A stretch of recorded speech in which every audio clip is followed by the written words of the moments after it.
When can you expect some property tax cuts? That begins this week's Inside Iowa Politics Final Five. Number one, tax timeline. Senate Republicans are pushing to have some additional legislation to restrict property taxes in 2025. We will see if House Republicans share that same urgency or if they think more discussions need to take place with local leaders to see how restrictions would potentially limit local budgets and local services.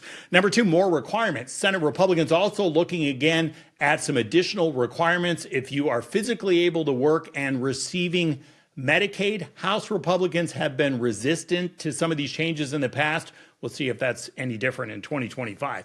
Number three, voter information.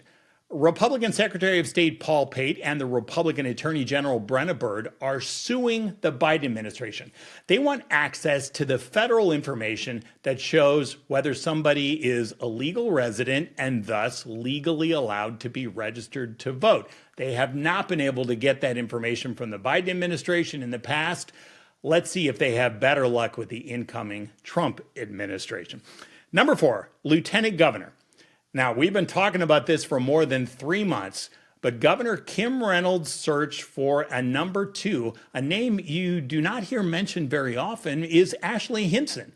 She has been a state legislator. She just got reelected again to the United States House of Representatives, but her name doesn't come up a lot.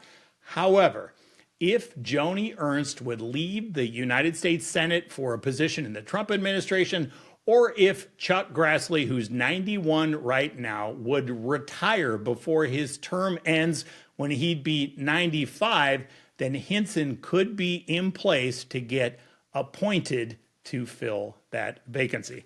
Number five, DOGE on Iowa. We've talked about this DOGE, this Department of Government Efficiency, headed up by Elon Musk and Vivek Ramaswamy for the incoming Donald Trump administration, looking to slash trillions of dollars in spending. One thing we haven't talked a lot about yet is how much federal money gets sent down to the states. And if that changes quite a bit, that could impact how much money is available for state services as legislators put together their budget. I admit I have to do more reporting on this because I am curious if that could have any impact in 2025 or potentially down the road.